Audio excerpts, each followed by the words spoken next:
Hey, if you enjoy this podcast, you may also enjoy The Writers Co-op, hosted by Woo-Dan Yan and Jenny Gritters. The Writers Co-op focuses on the business side of running a freelance writing career and concurrently building a life you want. Woo-Dan and Jenny are candid about talking about freelance pay, contracts, saying no to work, and more. This season, they're interviewing freelance writers on how they make it work. Guests so far have included Maya Kozloff, Aurora Almendral, Daniela Zaltzman, and Matt Villano. Hey, listen wherever you podcast, man. You dig? Good. I always want to try and add that ding to anything that I'm writing, whether it's an advertorial or a profile or this book. I want to try and add that little ding that I hope someone appreciates.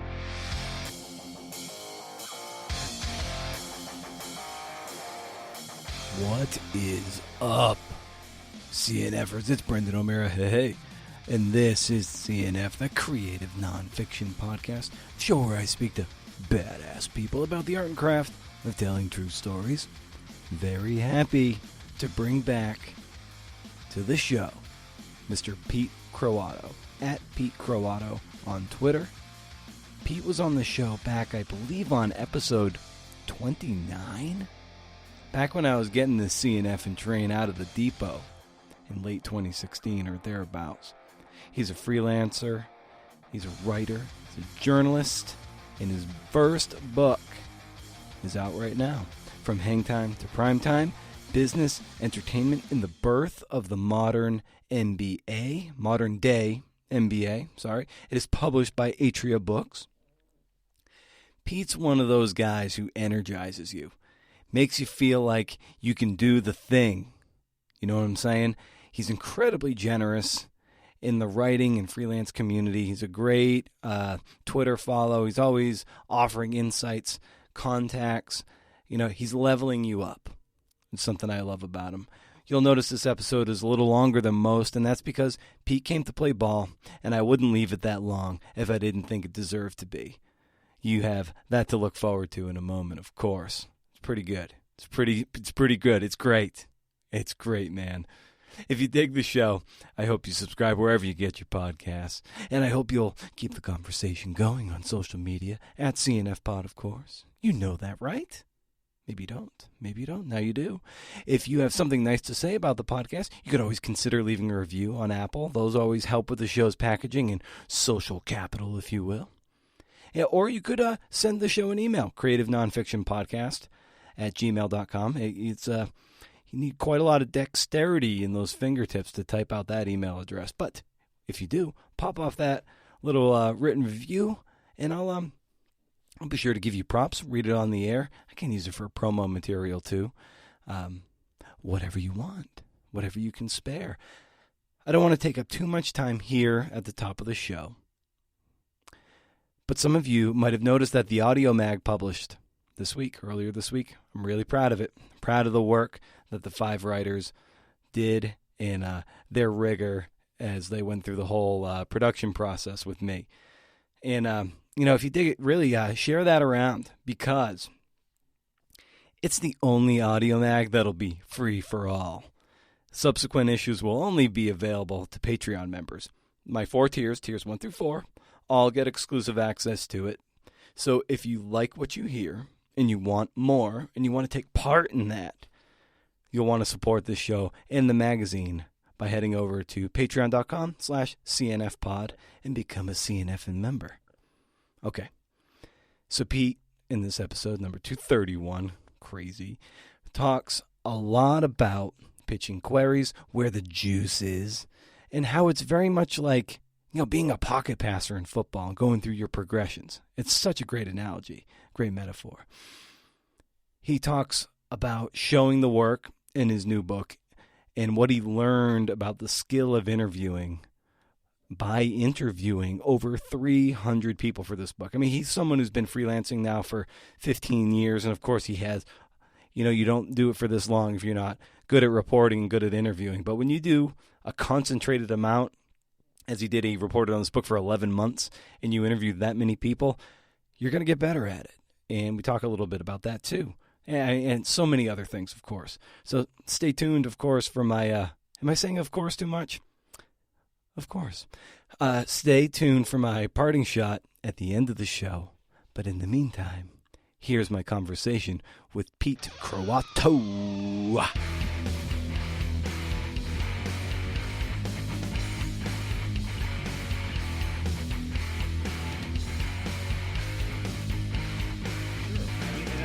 What's so cool about being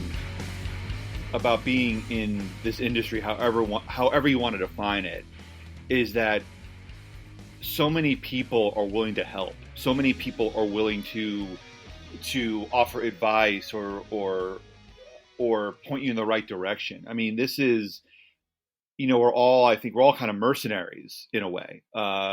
Especially if you're a freelance writer or a freelance writer, or you work in radio or whatever. I mean, we're all kind of working. We're all solo artists. But what's amazing is if you do this long enough and you listen to enough people, you read enough people, you start to make connections, you start to develop allies, you build an army. And it's one of the best things about being in this business, for whatever trials and tribulations there are, is that I've met some amazing people. I've read some amazing things that if I were working in an office or had a traditional, well, in this era, there really is no traditional job anymore, no traditional work, 9-to-5 job. I would be deprived of so much education, and just so many great friendships, and just people who have made my life exponentially more interesting. So I think we're both on the same page with that.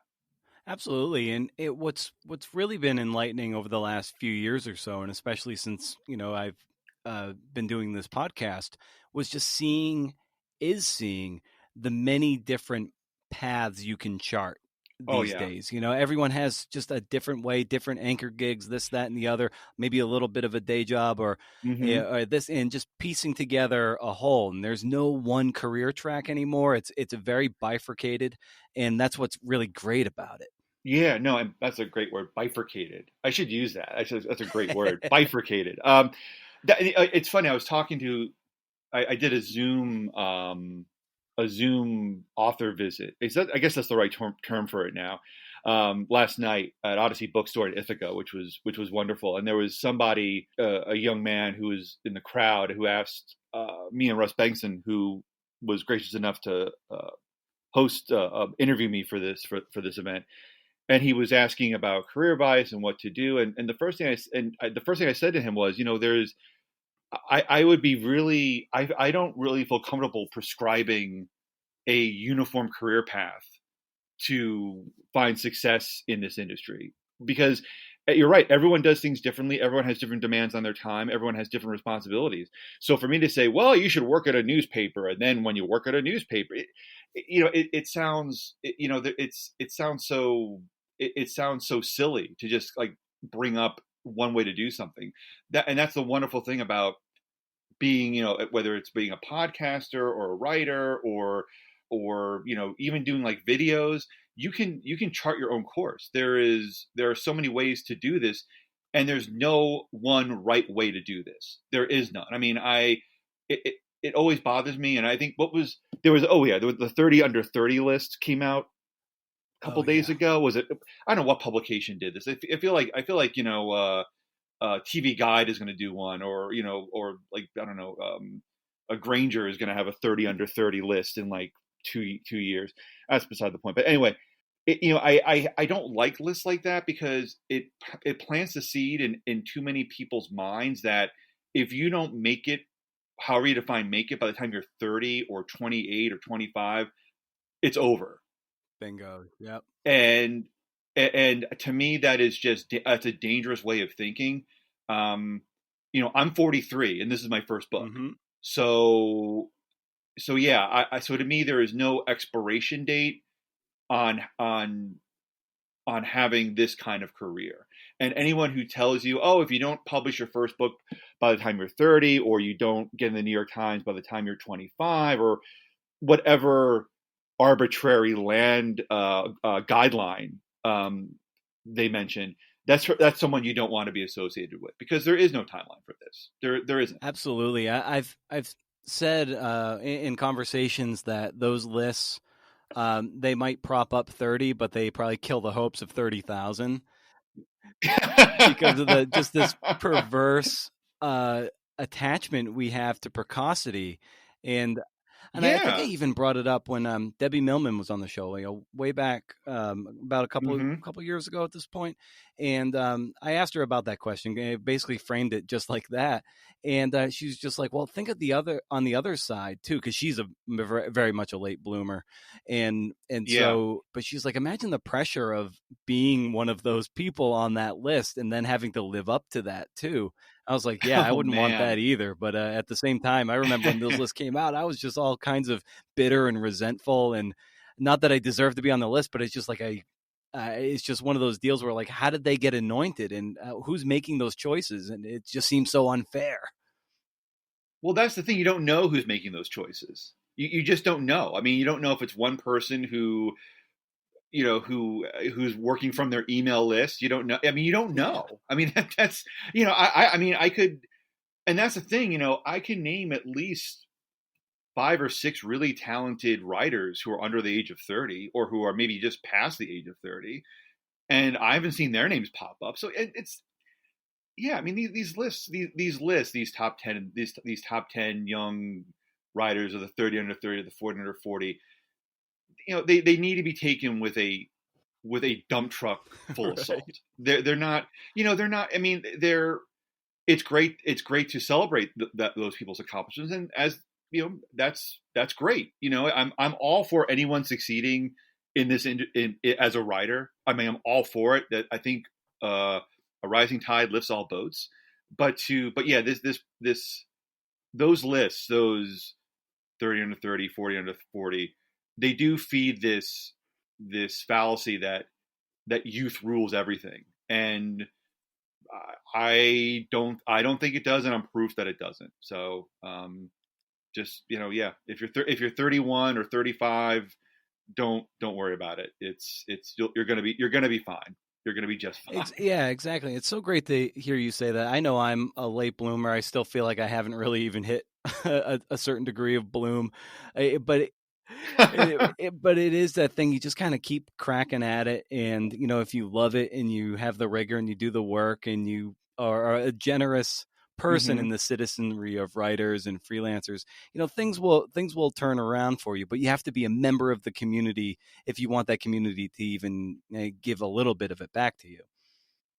Oh God, yeah, absolutely. I mean, you can't, the freelance writing community, and I don't know what it's like for other freelancers, but in the freelance writing community, it is amazing how much room is at the table. There is, I have never been I've never been shooed away for asking a question, or if I needed an editor's contact or a helping hand. No one ever said I'm too busy, or I don't know who you are, scram. But the best part, but you have to return that in kind.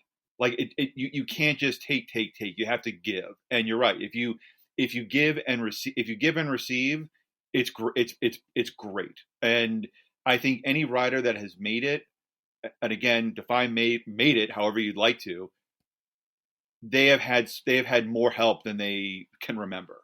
And the thing too that you mentioned before about about grinding and doing the work, you know, the accolades don't really mean the accolades mean little if you're not enjoying this, if you're not having fun with it.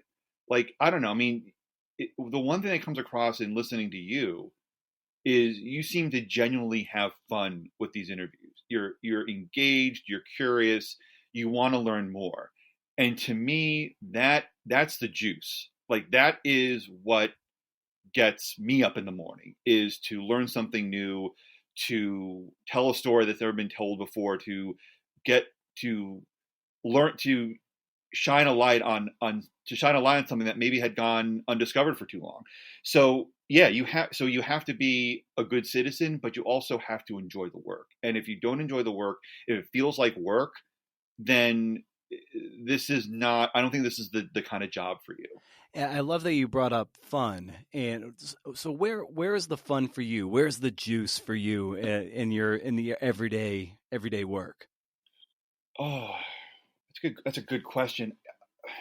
The juice is in coming up with an idea and convincing an editor that the idea is worth pursuing. Convincing a person that this is that convincing selling a person on that idea.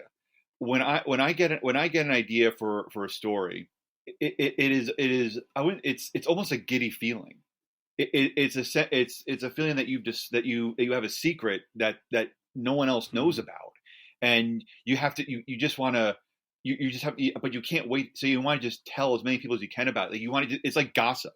You want to just it's this big piecey juice of gossip, and you want to share it and get it in the right hands so it reaches the most number of people, or get it to the person who appreciates it the most. So when I have an idea for a story, uh, it doesn't leave my head, and it's almost like getting a chance to make a daydream come to life. I know that sounds very silly and very, you know, maybe a little, new agey, but it's there's such a great joy in that. And to me, I don't know, when you do that once, you want to keep going back to it. It's addictive. It really is. And so I think that's the juice, is waking up each morning. I mean, working on projects that I'm curious about or interested in. And even if I'm not, just writing is just playing in the sandbox for me. It's just so much fun. Mm. But the real juice, the real joy, is coming up with an idea and being like, God damn, I have to tell someone about this. I have to really build this from the ground up and do something with it. That's the juice. And oftentimes when we're looking on social media or something and we see someone with a prominently placed story, or we look in the back of the last issue of Best American Sports Mm-hmm. Writing and there's Pete Croatto with a notable selection, and and it, and we see that as these are the home runs, and oftentimes all we're seeing are home runs, but what we don't see is the batting average that's getting to those home runs. Mm-hmm. In your Mm-hmm. experience, especially maybe early, and then of course I suspect it's later, it's higher now because you're more experienced.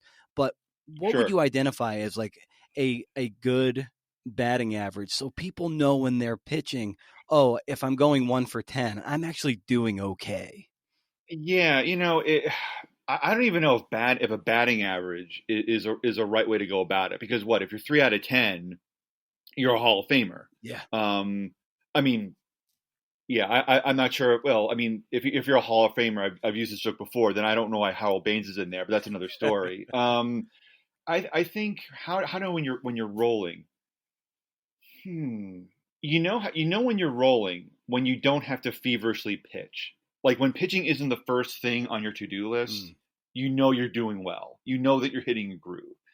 You know you're doing well when you can send an email to an editor with just a sentence or two, instead of a proper 2 to 3 paragraph, you know, honey drip pitch. Yep. Um, you know you're doing well when you work with editors that care about the work as much as you do, and who more importantly pay you on time. That's crucial. So yeah, I mean it's I'm a big fan of looking for signs, and to me those are a few good signs to look out for. But the batting average thing, I don't know. I mean, I kind of feel like there are months where I'm Mike Trout, and there are months where if I'm Todd Frazier, I'm lucky. So not no disrespect for Todd Frazier, who grew up in my neck of the woods in Central Jersey, um, but yeah, it's the batting average thing is helpful, but I don't know if that clearly explains what you have to look out for. And I think other people are going to have different signs. Like if you talk to Jen Miller or AC Shilton, I'm sure they have different uh, benchmarks for their success in a month or a week.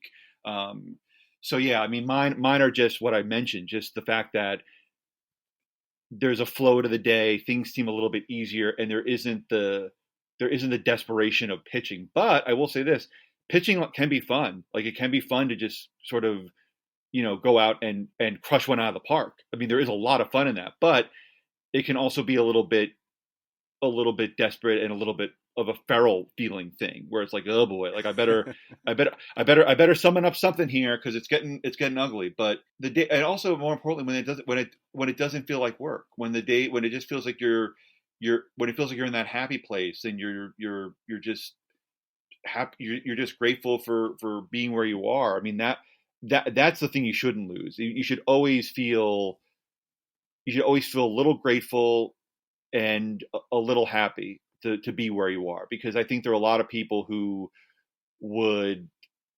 love to even try this and they don't for a variety of reasons. So yeah, it's a whole swirl of things which I probably didn't catalog very in a very organized way, but I do think that it's more of a feeling than it is just straight statistics. Right. Yeah, it's definitely more fluid as you get Mm-hmm. a bit more ground underneath you. I think knowing, like, as people who know baseball, it's like, just through sheer experience and numbers, that 3 out of 10, a 70% failure is as good as it gets. And Yep. so it makes you as a hitter be like, oh, okay, I know when I'm going 0 for 7, if I go 3 for my next 3, I'm doing okay. And Mm-hmm. so I think it's just identifying, or at least because in the freelancy world, in the pitchy world, Mm-hmm. without that benchmark, like what is failure and what is success, how many should I be landing, how many rejections is normal, you get a sense of, okay, if someone is landing early on, they're just sending out dozens of pitches and maybe landing one or two, is like, is that good or am I bad? And so hearing you just work through that, it's I think it's very helpful. And then of course when you get more footing and you have those relationships with an editor, that's when it's like, hey, this is something we've worked together 2 or 3 times. Mm-hmm. How about a story on hydro flask mugs and over Yeah.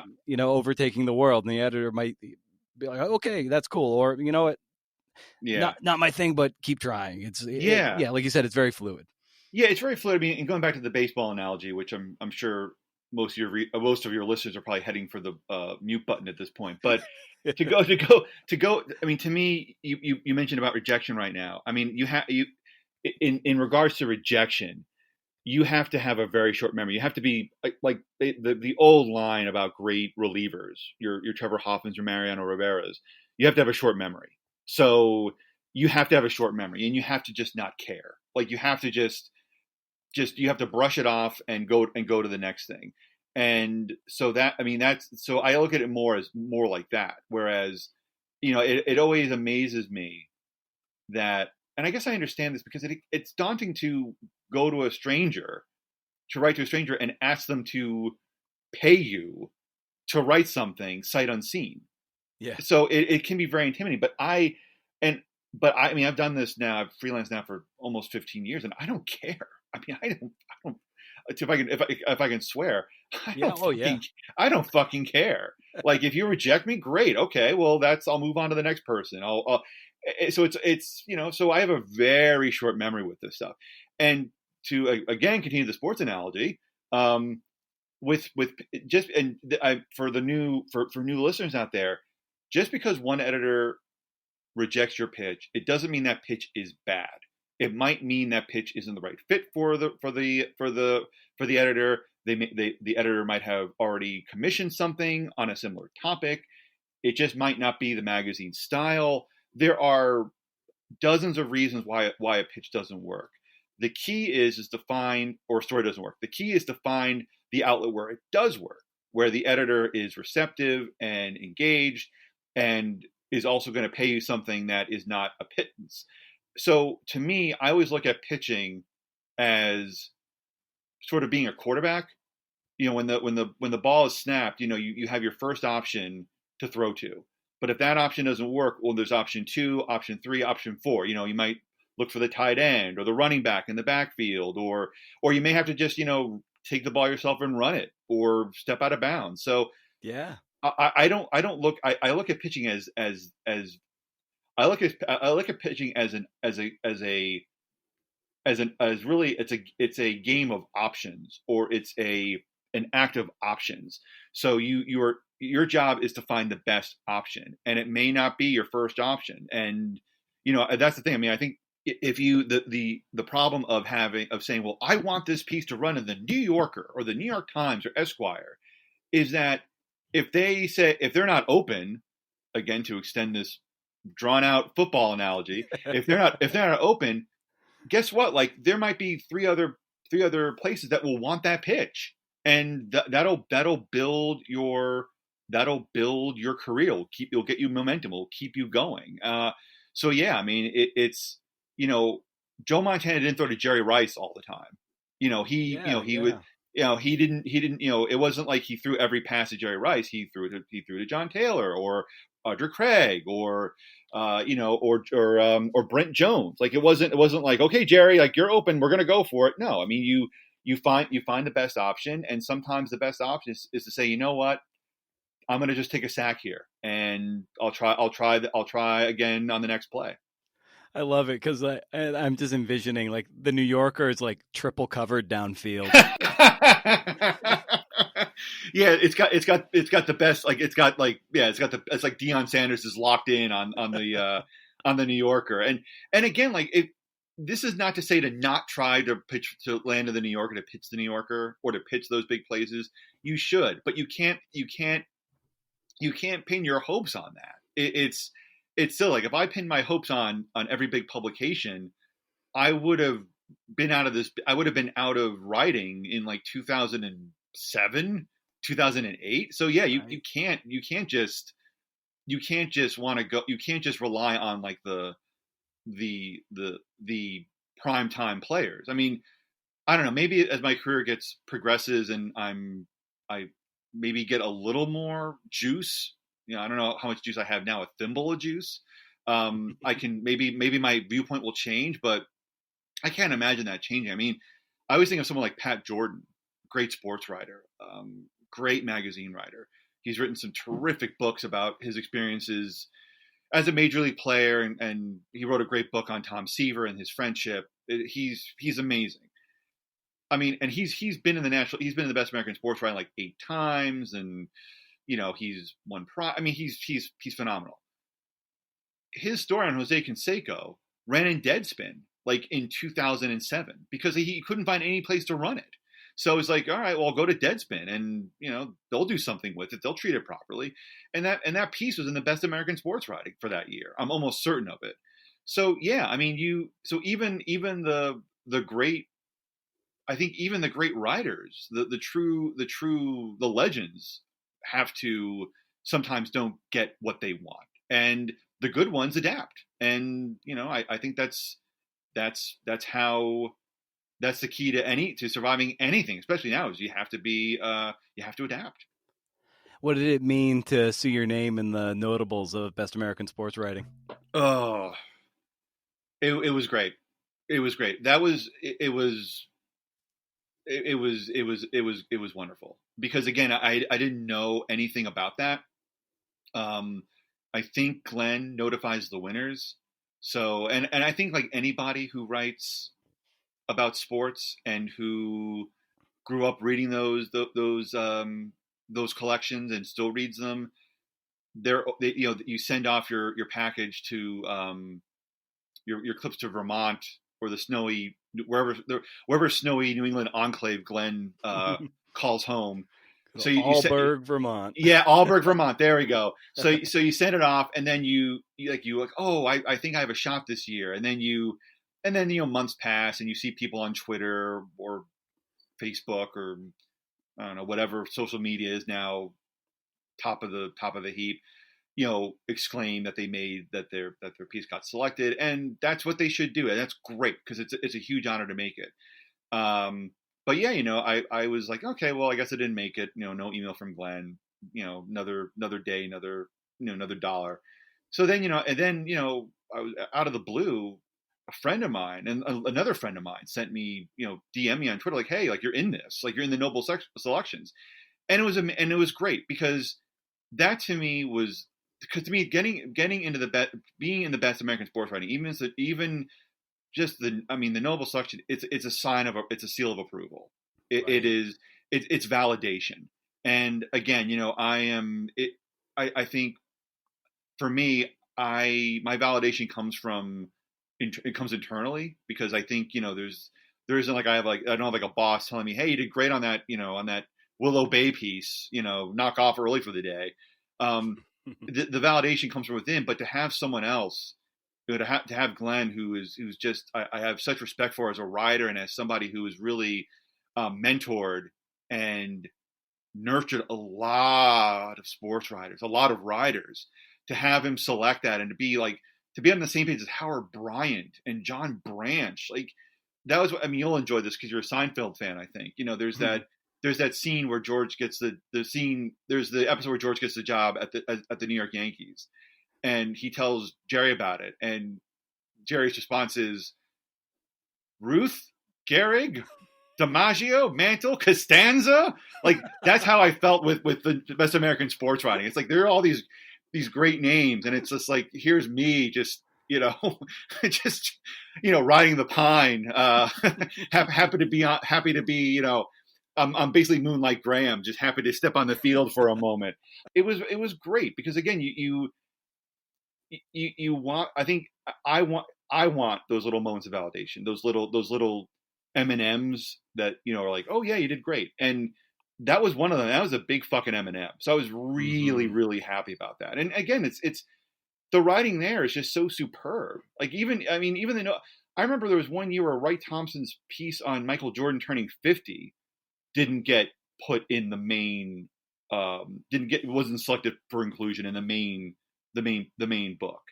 And Yeah. I was like, what the hell is like what? Like that was insane. That was like Gay Talese level good, and that's not even in there.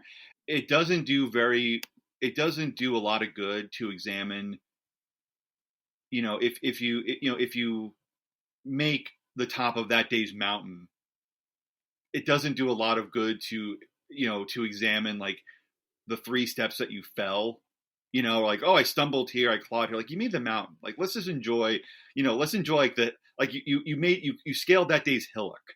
Like you made the top of the hillock. Let's celebrate that. So yeah, I mean, but again, you're right. It's with the best American sports writing, I'm always amazed at what isn't included. Or what's in the notable selection. And it's like, wow. Like I remember reading that piece and being blown away by it. But yeah, I mean, I don't know. I mean, it's to delve into the specifics of the selection process. You know what? I think we all have better things to do Right. than dissect that for 25-30 minutes. So Yeah. Well, of course, amidst all this amazing, freelance work you're doing, mm-hmm. you decide to write a book, and you've got. So, what was the genesis of this book, and how did you start to fold that into the fray?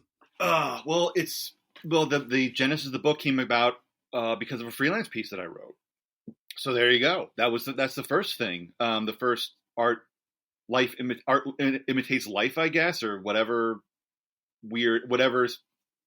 silly expression you want to use. Yeah, I'd written a piece for Grantland on Marvin Gaye's national anthem at the 1983 NBA All-Star Game. And it was my first big piece for a major outlet or publication. And so, yeah, I mean, I put everything into that. I think I interviewed 25 people and, combed through books and articles. And so as I was writing that story and reporting it, what came to my mind was, you know what, like there's more to this story than I'm putting in. And there's so much stuff that I'm leaving out of this story, and so much stuff that and there's so much stuff about what happened before the national anthem and what happened after the national anthem with the NBA's history that that I think I think there could be something bigger here. So I wrote the story. I think it went. I was really proud of it. It went really well. And then I was talking to a source for the a section with a source in that piece, Lon Rosen, who later became Magic Johnson's agent and now is a big muckety muck with the Dodgers. So we were texting back and forth, and he wrote to me, "Yeah, there seems like there's a book here." And I thought, oh yeah, okay. Like you see this too. Like I'm not the only person who is crazy enough to think that this could work in a larger in a book. So after that, I began writing pieces focused around the time period that I wanted to cover. I wanted to cover the late '70s into the late '80s. That was at the time. It was just very hazy. So I did some pieces for Slam, the great basketball publication that covered older players and also things like the not the slam dunk contest, pardon me. Yeah, the first slam dunk contest with Larry Nance, the old timers game. I did pieces there. I wrote a piece for Rolling Stone on Salem Sportswear, which is a big part of the NBA's apparel inroads. Let's see, I wrote a piece for Vice Sports and David Roth about basketball cards, about some goofy NBA basketball cards that I was obsessed with as a kid. And that introduced me to some key sources with the Denver Nuggets and also in the NBA. So after I wrote I'd say 4 or 5 pieces from I'd say 2013 to 2016, that further cemented that this could be a book. And I felt that I had enough sources and enough people who would not ignore my emails to proceed. In terms of how I folded that into the freelancing workload, and I'm happy to talk more about this. I really cut back on freelancing. I think the only gigs that I kept were my column for The Writer, Freelance Success, which was once a month, and that paid between $350 and $450. And I kept a column that I write for Icon, which is a really, really good arts and entertainment magazine out in New Hope, Pennsylvania, outside of Philadelphia. And that paid, I don't know, like 100 something. So between the Advance and those 2 anchor clients or anchor gigs, I could barely squeak by. So I reported the book for 11 months, and I spent 5 months writing it. And in between, so it was just, I was basically writing, reporting as much as I could during the week, into the weekends, and then doing those other two gigs, and that was it. And that was not something I would do again. It was, there were some months that were really tight, but my wife was, we cut back on some things. We had an emergency fund. I borrowed some money from my parents, which I paid back. Mm-hmm. Thanks, Mom and Dad. And we were able to make it work. But yeah, it was a tight squeeze. Yeah, that's good to hear you be so forthright and forthcoming about that, because I think a lot of people, and Woody and Yan talks a lot about this, that freelancers sometimes rarely what's the word? I'm like, talk about sometimes the privilege it takes to sometimes either get the freelancing off the ground and sometimes to even sustain it. So it's really great to hear you talk about that. Yeah. Oh, absolutely. Yeah. And I mean, that's the thing. I mean, she is absolutely right. And she's great. Yeah. I mean, we need to talk about that. This is something that requires it requires some amount of a financial foundation, and it doesn't have to be, it can be savings. It can be a part-time or full-time job, and you write on weekends and when you're free, and it can also be family members. But I will say this, I never want to be I never want to be this kind of human being. I never want to rely solely on the generosity of other people. Mm-hmm. I never want to be the kind of person who's like, oh well, it's no problem. I'm just gonna ride this out, and mom and dad will write a check. No, like Right. that's awful. Like that's an awful way to be that's an awful way to act as a professional and as a human being. So to me, you have to be self-sufficient. Like I think that's the goal. If you're not self-sufficient at this, if you're not, or at least if you're not striving for that, that's a real problem. Because again, like this is work. You know what I mean? Like I think a lot of people tend to look at writers and other artists or other people that are in a creative field as sort of being free spirits who work for the muse, and you write Right. when you want to, and and you could just watch the TV, and then then the checks just keep rolling in. Nope. Like this is a job. Like you have to be your own PR agent, you're your own accountant, your own marketing person. It is all on you. And my goal is to be self-sufficient. And if I didn't have, if we didn't have savings, if my wife didn't have a good job, if my parents weren't in a position where they could help us out for a little bit, I would be trying whatever I could to do this, to keep this going. You make the best of what's around, to quote Dave Matthews. Like you make you take advantage of the resources that are there, but you don't become a parasite. And I think once if you do that, and you're a good citizen, as you say, I like to think that you're going to be okay. Um, but you can't be greedy about it. You can't think that, well, I'm doing this because this is more important than anything else. Like what I have to write is more important than anything else. That's poisonous, in my opinion. Yeah.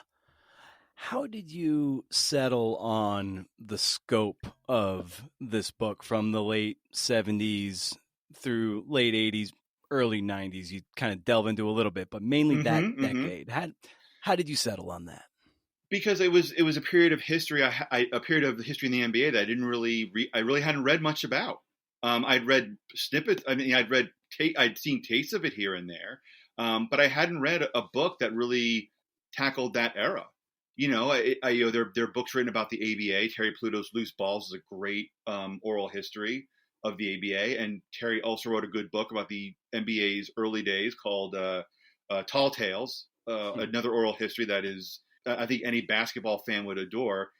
Leonard Coppett wrote 24 Seconds to Shoot, which is a great short book on the history of the NBA in the early days. David Halberstam wrote books about Michael Jordan and the NBA at that time in the 90s, late 80s, and also wrote Breaks of the Game, his seminal basketball book about the Portland Trailblazers in the NBA in the late 70s, early 80s. I mean, there have been books. I mean, I've read a lot. So those books had dealt with periods of time that really, really well. And I'd read a lot of other books that dealt with, the modern day NBA, or maybe certain parts of the NBA in the 80s, like the 84 NBA draft. But I hadn't read anything that looked at how the NBA got to become the NBA in all caps. So I thought, okay, well, I don't know much about Larry O'Brien, who was the commissioner during the first leg of that of that timeline. So I want to know more about him, and I want to know more about these events that turned the NBA into this giant corporate behemoth. So that's where my thinking was, and I thought, well, '89 is when NBC signed its deal with the NBA for $600 million, which I think was sort of the beginning of the end of the NBA, sort of this plucky upstart. So it just felt right to me. It just felt, just based on what I had read and what I started to research and report, it just felt like that was the right timeline for me to explore. There are so many intersecting confluences of personalities and probably luck throughout that seminal decade. And Larry O'Brien's wingman was a very ambitious lawyer named David Stern, and he was sitting there right in the wing, and he had a vision, and he was able to really just through sheer force of will and intellect and rigor, forge the NBA in the shape that he wanted it. Yeah, I mean that's the story that I wanted to tell that story. I wanted to tell how, again, there are there are so many books about the NBA, but I didn't really feel like I really hadn't read many books about how David Stern became, a master of the universe. And it was amazing. It was really, it was, I mean, there were so many things about this book that I just enjoyed, but one of the things I enjoyed was just going back and reading about Larry O'Brien and talking to people about him, and even reading his unpublished oral history, that his son was gracious enough to let me peruse for a couple of days. What was ingenious about that partnership was that I think Larry O'Brien, the job was almost a step down for him. It was, he had been a member of JFK's Irish Mafia. He had helped. He basically was one of JFK's power brokers. And he later worked for the Johnson administration, and he was the chairman of the DNC for a couple of terms. So to go from that to a league that was barely on on the national sports radar was a step down. But Larry O'Brien loved basketball. I think he liked to be in control. I think he liked that part of it. But his great skill was recognizing the talent around him and using it for the better. And he saw something in David Stern that allowed him to look over the NBA in the way that he was comfortable with, which I think was mostly as a figurehead, which is what the NBA needed. The NBA needed somebody to project gravitas, to project seriousness, to show that the NBA was in charge, that they were serious. And so by Larry playing that role, David Stern was able to do all of the grunt work and all of the legwork to get the NBA ready for the 80s and the 1990s. So yeah, I mean, it's to me, I think Larry O'Brien is really one of the unsung heroes in this book, because I've said this before, we've all worked for bosses that are just assholes, that that want the credit, that want the glory, that want to be in charge. But he saw David Stern as somebody who was an ally, who was somebody that he could say, you know what, like, you can do this, I trust you to do this, go for it. And I think that's a great gift that a lot of executives, a lot of bosses don't have, is this ability to take a step back and just trust their employees to do their best work. Yeah, and Stern was such an example of what hard work it took to get it where it was, and he definitely led by example in terms of a long work day, that's for sure. And there's a part, about a third of the way through the book too, where one of his employees recalls, leaving about 5:30, 6 o'clock p.m. and Stern's like, "Oh, working a half day, are you?" No, that was, and I think that's why so many of his employees respected him. I mean, there were people who did not like David Stern. I don't want to paint David Stern as, as a hoops loving Mother Teresa. He wasn't. But he worked just as hard, if not harder, than everyone else in that office. And he also gave his employees the leeway that Larry O'Brien gave him. So, there was no idea at the NBA in the 70s and 80s that was off the table. Like, if you had an idea to do something, you could try it out, see how it works. There was no failing. What was great about David Stern, I think why employees loved him so much, is that he was all about doing things differently. He didn't want to do the same old thing. So if you're an employee there, you have free range, or the perception of free range, to do what you want to do. So one of David Stern's biggest pet peeves was he hated to hear the phrase, "That's the way we've always done it." He hated that. He hated it. He wanted you to try something new. He wanted you to look at something differently. He wanted you to go into a project with a fresh pair of eyes, and he wanted you to be prepared. And I think if you did those things, and I mean, if you did those things and you tried your best, I really do think that he was your best ally. I mean, people I talk to for this book talk of like, oh yeah, I still feel like I can call David and he'll help me out of a jam.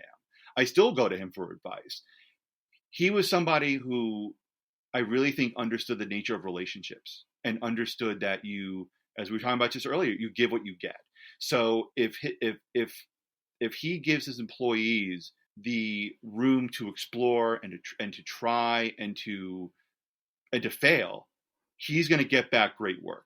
He's going to get back loyalty. If David Stern puts in a 13-hour workday, he's going to get the same back. He's going to get the same back from his employees because they're seeing him coming in at 7 o'clock in the morning or 7:30 and leaving at 8:30 at night. David Stern understood the value of reciprocity, I think, better than any person I've ever covered. He engendered a lot of loyalty for what he did just as an employer and as a worker, for sure. Yeah, and as he was looking to grow the sport and showcase the athletes, Mm-hmm. there was a moment in when he's really looking to hone what the All-Star game was, and Mm-hmm. through the people you interviewed, Mm-hmm. they recalled, they said, like, guys, you don't get it, you just don't get it. We're not just a sport, we're Disney, and that was a Mm-hmm. big inflection point. Oh, it's a huge inflection point because again, the NBA, I think until David Stern started to put the wheels in motion, the NBA was all about the sport. It was all about, okay, let's get a TV contract. It was just like checking off the boxes. Let's get a TV contract. Okay, let's make sure that the teams are have decent uniforms. I mean, the All-Star game is hosted at a place that that isn't gonna that's hosted not on the same day as a tractor pull. Like, it was very, very basic. And David Stern, to his immense credit, said, like, no, like, we're not there wasn't enough of a history with the NBA to just promote the sport.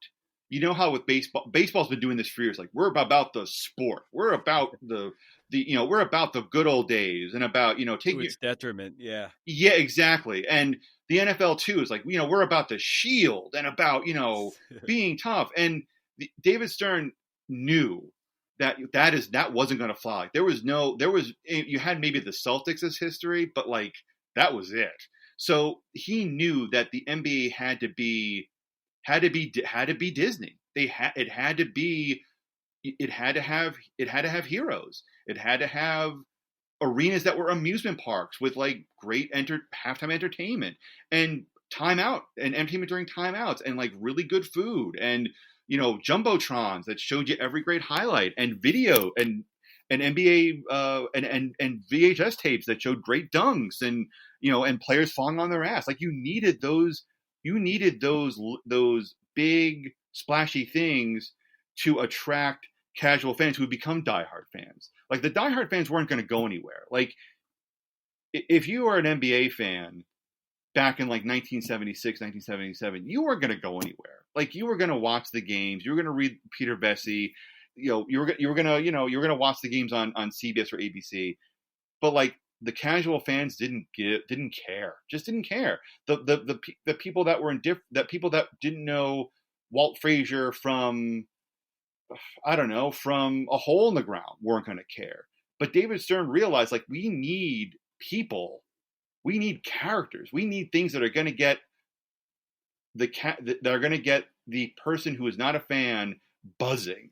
So, as who was it that told me this? Steve Patterson, the GM at the Rockets. Like, if you go to a game and like the hot dogs are cold and like you're sitting on like a slab of concrete and like the ushers are surly and there's nothing to do and you have to walk like 5 flights of stairs for a bathroom, that's going to turn off 90% of your potential customer base. So you have to treat the NBA. So David Stern treated the NBA really like it was Disney, like it was an amusement park. And I'll break it down to you this way: you may not like Mickey Mouse, but you know who he is, right? Like, you put Mickey Mouse in front of anybody, you can say, oh, they're Mickey Mouse.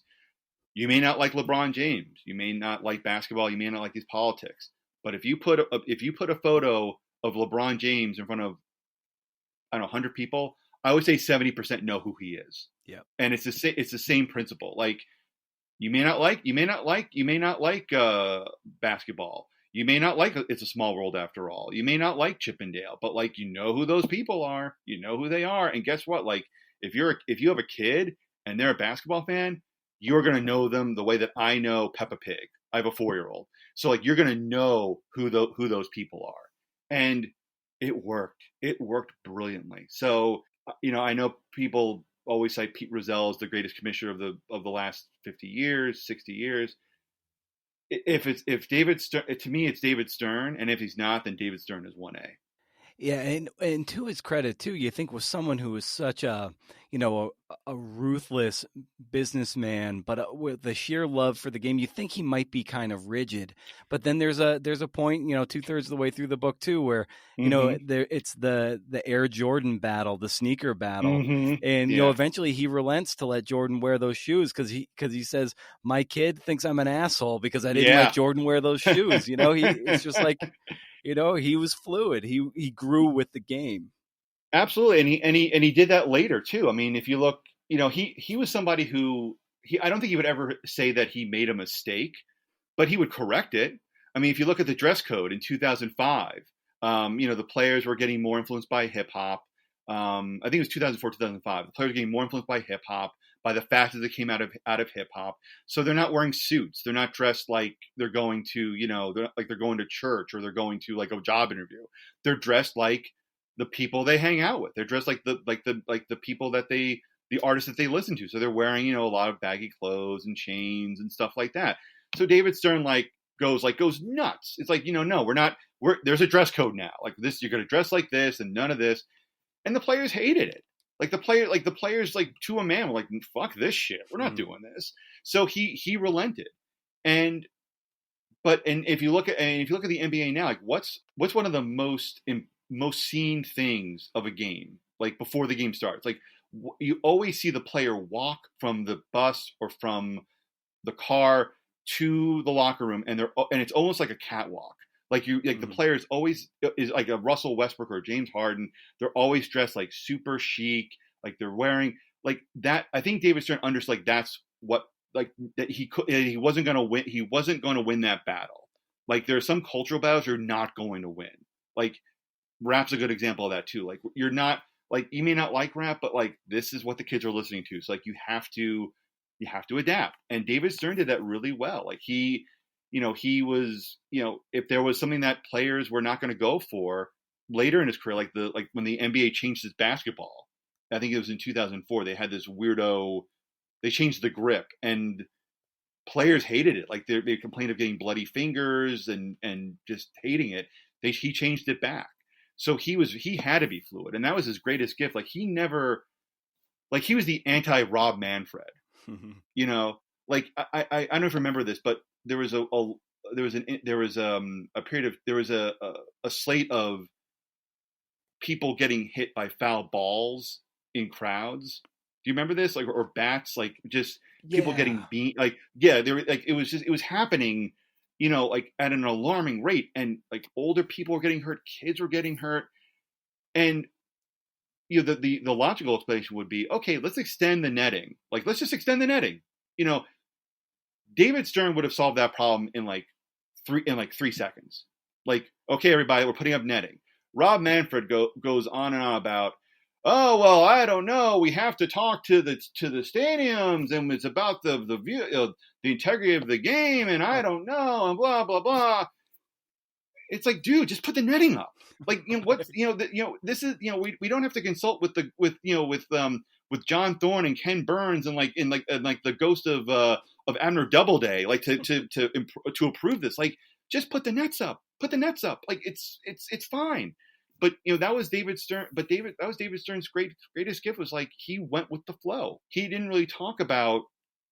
He wasn't tied down to the NBA's tradition, because the NBA's tradition was that there really was no tradition. If you look at the bubble this year, like that, that wasn't traditional, but like the NBA did it, and the games went off without a hitch, and everyone was, they did the best with what they had. So when I think of David Stern, I don't think of tradition. I just think of he did what he needed to do to make the most money and also to make the most fans and most players happy. And I think that is really something that a lot of the sports especially baseball, a sport that I loved as a kid, could benefit from. Do you think it played to your advantage crafting this book that you, as much as you may have wanted to speak with David Stern Mm-hmm. before he passed away, or even Michael Jordan, that you didn't speak with them directly, and that you were able to, source them out through hundreds of interviews? Oh, absolutely, yes. Because and again, look, it would have I would have loved to have spoken to Michael Jordan and Larry Bird and Magic Johnson. Would have loved it. They were not. I will bet you $1 million they would not have given me a candid interview because they have too much to lose. They're millionaires or billionaires, and they're businessmen, and they're going to approach this as they're going to approach this in terms of, okay, well, what can I say that isn't going to get me in trouble? They're not going to be candid with me because there's no benefit for them to be candid. And they're probably only going to be maybe 30 minutes if I were lucky, and it was not going to be anything particularly insightful. So, but here's the thing, there are newspaper clippings where they talk about, where they speak as men in the heat of their jobs. They've been the subject of many, many, many good books, some great books. Larry and Magic Johnson wrote a really good memoir with Jackie McMullen that tells about their playing days. Magic Johnson's My Life is pretty darn good. Bird's book Drought, like their material is out there, so like it wasn't necessary to talk to them. And David, and as for and again, even if I had talked to them, it probably would have been very very formal, very clipped, which is fine. That's their right to do that. But it wouldn't have been. It was no great loss I didn't talk to them. As for David Stern, you're absolutely right. If you can report around a subject's absence if you make a shit ton of phone calls, if you go into newspapers.com and look at clips, if you read as many books as you can find and find anecdotes and find topics that weren't covered before. So yeah, I mean, I don't think it was detrimental at all that they didn't speak to me, because it made me work harder. It made me get more information. It made me hungrier to find out what made these guys tick, especially David Stern. I'm looking here at my bookcase. I'm turning around because I'm calling you from my basement office. I'm looking at Jeff Pearlman's Showtime about the 1980s Lakers, which is one of my favorite basketball books, if not favorite nonfiction books of all time. He didn't talk to Magic Johnson. He didn't talk to Kareem Abdul-Jabbar. He didn't talk to Pat Riley. So those to me are pretty much the three faces of the Lakers. Like I don't know about you, but when I think of the Lakers, one of those three guys pop up. I'm looking at David Halberstam's book on Michael Jordan. He didn't talk to Michael Jordan, and the book's on Michael Jordan. He didn't talk to Michael Jordan. Scott Rapp's book about following LeBron James during his first season post Cleveland Cavaliers with the Miami Heat. He didn't talk to LeBron, and that's a fascinating book. So yeah, you can do a lot if you're hungry, and if you look for. And if you talk, and to use a phrase that I love, if you talk to the mechanics and not the owner of the repair shop. Oh, that's great. And I think a part of the packaging of this book too is the interviews that you conduct, and at the very end, you list everybody you interviewed, over 300 sources. And I think so. Why was it important for you to kind of show your work in this way? That's a really good question. First of all, I owe it to the readers, to anyone who picks up the book. I owe it to them. I want them to see the work. I want them to see, like, hey, this is what I did. Like, because I'm not. I've said this. I'm probably going to say this 8,000 times. But I'm not a name. I'm not Jeff Pearlman. I'm not Jackie McMullen. I'm not Jack McCallum. I don't have a reputation. I don't have a reputation that someone's going to pick up a book and be, oh my God, Pete Croatto wrote a book. Jesus, I got to read this. So so to me, I wanted people to see the work. I wanted them to see, like, hey, these are people that I talked to for the book who were included. And if we're including people who I talked to, who I quoted from earlier articles or who didn't make the cut, I think we're looking at like 350 people. So like I wanted people to see, like, yeah, these are the people I spoke to. The work is in here. You can knock the writing, you can knock the organization, you can knock things I didn't include, but do not knock the work that I put in. So I wanted to show people that, yeah, this is a full meal you're getting. Like, I'm not going to give you like a packet of saltines and like kick you out of my house. Like, you come to my house, like I'm gonna give you like sausage bread. There's gonna be a crudité that's really looking good, and then there's gonna be some nice wine. There's gonna be, I'm Italian mostly, so like I'm gonna make like some great pizzas for you, and some eggplant parmesan, and then if then I'll my wife is gonna help me out and bake a delicious apple pie, and yeah, like I wanted to show what was on the menu. I mean, I know food analogies in writing is the biggest fucking trope, but fuck it. Like that's what I'm going to go with here. I wanted people to show what they were going to sit down to, what they were in store for. And I don't know about you, but I always go to the back of the book and look for the interviews and look for the book of the bibliography and look at the references, because that, to me, that's an enticement for me to sit down and read a book. Like, I want to see the work that you did. And nothing deflates me more than going to the back of a book and looking at the interview section or the references section and seeing 15 people interviewed for a 300-page book.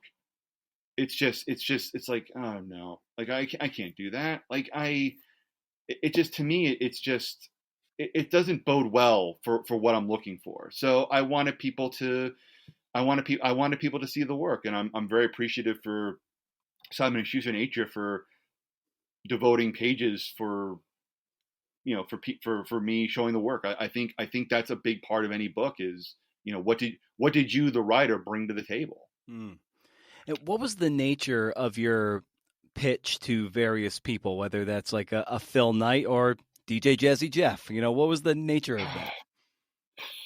Well, I can give you the long story on Phil Knight, because that was not like me pitching Phil Knight. But with DJ Jazzy Jeff, it was, I'm writing this book about the NBA in the 70s and 80s, and hip hop was an integral part of it. I know you're a basketball fan. Can we talk? It was just framing it as I can't write this book without you, and that to me is such a key thing with this book. Like, I don't feel like this is my book. I mean, my name's on it, which is great, but it's the book. It's the people who lived that period of time, who covered the NBA, who played the games, made the deals, who contributed to the culture at the time. It's their book. So, so to me, I think I painted it as like, look, I need your help to tell the story. And I'd love to just take 20 minutes or 30 minutes, whatever time that you have to tell me the story. And to the credit of a vast number of people, they were down. There were rejections, but for the most part, they were down. With Phil Knight, Nike initially declined to participate.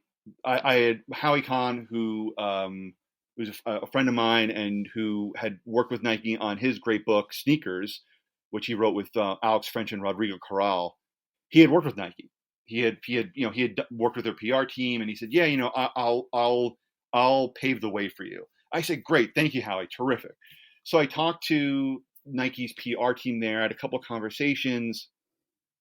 They went well. Then I talked to Michael Jordan's publicist, and who was very nice, but she said, Michael doesn't want to participate. He appreciates the offer, but he's just not interested. Okay. So I went back to Nike with that. And I think I went back to Nike and I said, oh yeah, are we still down? Michael unfortunately won't participate, but I'm be happy to talk to everyone else. So at that point, the PR guy Mitch said, yeah, if Michael isn't going to participate, we just can't. Okay. So I'm like, oh, this is fucking sucks. So what am I going to do now? So what I did was, again, I started to report around. You talk to people, you find people on LinkedIn who used to work for Nike. They talk to you, they direct you to other people. You read books and you find names and you reach out to them. So with Phil Knight, that came about because I found a name. I was reading a book, as I often did for this book, which was, a great pleasure because I got to read many great books, and one of them was Taking to the Air The Life of Michael Jordan by Jim Naughton. It's an early Jordan biography, and it's outstanding. I don't know why it's not talked about in the catalog of Jordan biographies. It's outstanding. So in this book about Michael Jordan and his, which it chronicles Jordan's rise from, let's say, childhood to him becoming a megastar, or on the cusp of becoming a megastar. So in that book, I'm jotting down names of people who I thought might be good sources.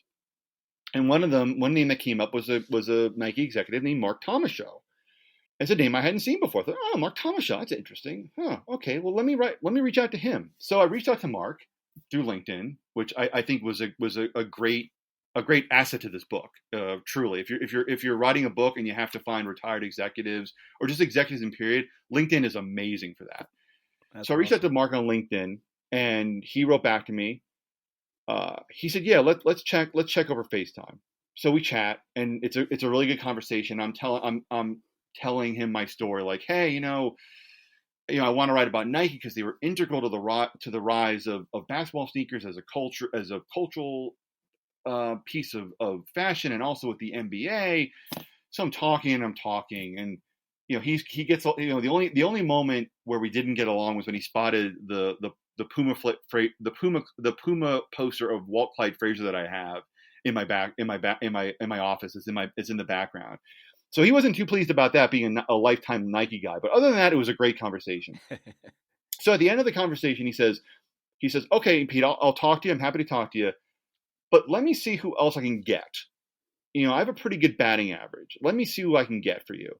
That was the understatement of the year with the book. So immediately after that, it was George Gervin talked to me.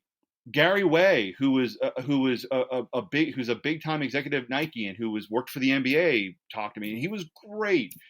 Who else? Let's see. Bill Davenport, who helped create those Nike ads that you see with Spike Lee and Michael Jordan. Like, he spoke to me. It was those four guys, and then Steve Koonin, who's the CEO of the Atlanta Hawks. Like, yeah, call me on my cell. Fuck, okay. So then Mark says, all right, well, you know what? Reach out to Lisa McKillips, who's Phil's assistant. He'll see what you can do. Reach out to Lisa. A couple days later, yeah, Phil will talk to you. Like, how much time do you need? It's like, okay, like, sure, I'll talk to Phil Knight. Yeah, oh, great. So, and the best part was like, Phil Knight was, he was very, very accommodating. I mean, he even called me back on my cell, and I missed the phone call because I was at the movies. I think I was watching, I don't know what I was watching, but like, yeah, Phil Knight called. It was so like, and that was because like Mark believed in the project and was, trusted me to tell his story and the story of Nike employees. I mean, another guy that I got through Mark was Tinker Hatfield, who designed the Jordan shoes like after Jordan 2, or who designed the Jordan shoes after Jordan 2. So yeah, I mean, it was just, again, it was a lot of this book, and not just Mark, was a lot of people saying, yeah, yeah, I can connect you with him or her. Yeah, let me reach out to him. He'll talk to you. A lot of it was just people trusting to tell their stories to me, and trusting to make the time for me. So yeah, it was a lot of it was just cold pitching, but a lot of it was, yeah, this guy gave me your number, that person gave me your number, and going from there. And how would you say that you developed and grew as an interviewer over the course of just this book alone? Ooh, it's a good question. I think I learned how to listen better. I think I learned that everybody who you talk to for anything, whether it's an 800-word article or in this case a 100,000-word book, they have a story to tell. And it's a story that you need to listen to. Like, that person's giving you their time. That's something that is not to be taken very lightly. We all lead very busy lives. We all live now very chaotic lives. So for someone to spend 30 minutes with you, for someone to spend 30 minutes talking to a stranger is really a remarkable thing if you think about it. So I really gained a newfound appreciation for listening and for being for caring. That may sound, yeah, for caring, for being empathetic, and just for just being a good listener. I don't know if I'm not saying I was a bad listener before, but I think when you talk to 300 plus people for a book or for anything, I think you learn that it's not about the score. It's not about getting the great quote. But it's about developing that relationship so you can go back to that person and you can get that person to feel like they're talking to somebody that they can trust, that they feel comfortable entrusting their story with. I mean, there's a great anecdote in Tom Verducci's profile of Roger Angell, the New Yorker writer, and in the piece, Roger, I can call him Roger because I know him. He talks about writing a profile of Bob Gibson, who recently passed away. A profile about Bob Gibson's life after baseball, and Roger Angell tells this story of his wife, Bob Gibson's wife, coming up to him and saying, "Look, we're giving you our lives here." And that was really with this book. Again, I said that this was not. I don't feel like this is my book. I feel like this is the book of everyone who took 20 minutes, or in the case of someone like Don Sterling and Don Sperling, hours upon hours to talk to me. It's their story. And as a journalist, you don't want to publish what's convenient, and you don't want to publish what someone wants to hear, but that they trusted me to tell the story as a journalist, and I hope I did a good job with this. And I love too, just in what you've been recounting the last few minutes or so, that there's really no substitute for the sleuthing and the legwork of going that extra distance, going to a relatively, in terms of the big social networks, a relatively obscure social network, to find a lead domino that opened up this thing you could have never had access to had you not just done that little extra bit of getting down on your knees with a magnifying glass and looking for clues. Like that's just, I love that, to hear you talk about that, and that there really is no substitute for just getting dirty. No, you have to. I mean, I used to, I've written about this. In fact, I think I wrote a whole column for the Writer about this. But when I was in college, I hated talking to people. I hated talking to strangers. And over time, if you want to make any headway in anything involving words going on a page, you have to talk to people. And it's funny. I mean, I wanted to be a movie reviewer when I was in my 20s, and I don't think anyone knows me as a movie reviewer except maybe my friends I went to high school and college with, who still read my musings every month or so. But I've really grown to love, as you said, just the sleuthing part of it. It's like you're working on a mystery. You're trying to put a puzzle together, and I love that. That to me is how I look at it. I look at it I look at this as a clue, and as getting clues and putting them together to solve something. And to do that, you need to call and email and beg and pester. But it doesn't feel so bad, and I don't feel so nervous about it now because I know it's for a greater good. Like I know, like I'm not calling up Barbara Ward or Tinker Hatfield. I'm not selling them vinyl siding. Like, I'm not trying to get them into Amway. Like, I'm trying to tell a story here. Like, I want to tell the story. I want to tell it right. And I can't do it if I can do it a little bit better if you help me. And that is something that I love to do. I love trying to just get that train on the tracks. And I hope I can do it again with a book.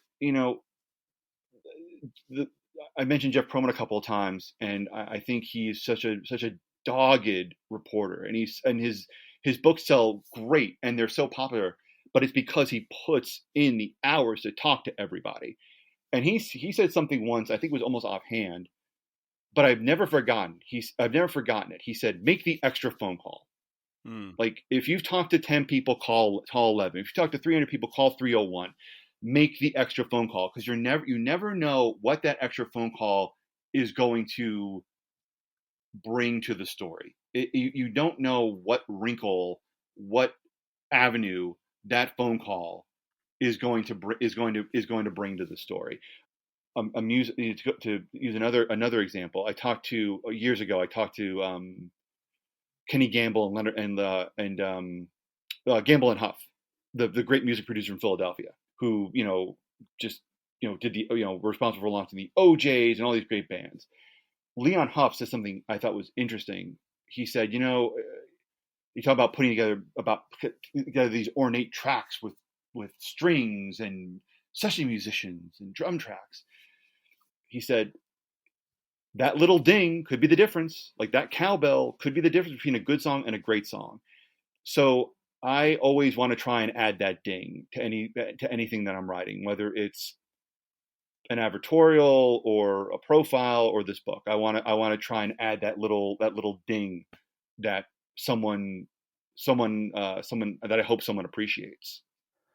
Well, Pete, the book is incredible and a testament to your dogged hard work as a reporter and certainly as a writer. I scarfed up the book. I loved it, and I just I'm so thrilled that you've got this book under your belt now after all the years of hard work that you've put in. So and I also just love that there's no secrets with you. There's no hoarding with you. You're an incredibly generous contributor to the freelancing and writing and journalistic community at large. So I feel great to call you a friend, and I'm so glad we were able to have this conversation again. Oh, Brendan, it was my pleasure. I mean, I'm to hear you say that, I'm touched. So thank you so much, and congratulations on your success. The podcast is, I think it's one of those. To me, I listen to it just about weekly, because I think that I always get something out of it, and I think one of the great parts about being in this industry, being a freelance writer, is you have an excuse to learn. You never know everything. So the moment that I think that I know everything, that I can't get any better, then I actually might be calling Tinker Hatfield to sell him vinyl siding. So, yeah, it was an absolute pleasure to do this, and thank you so much for having me.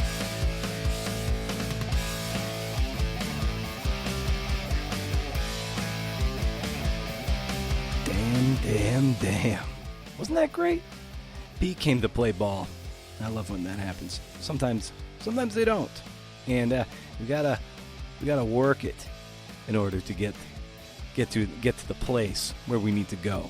But there was nothing I had to do with Pete. Yeah, he came to play and it was wonderful. Even after we turned the mics off, we talked for another 30 minutes. It was it was pretty special. It's such a pleasure to have him back on the show, and it got to dig into his game a bit more, and of course unpack his incredible new book, first book from Hang Time to Prime Time.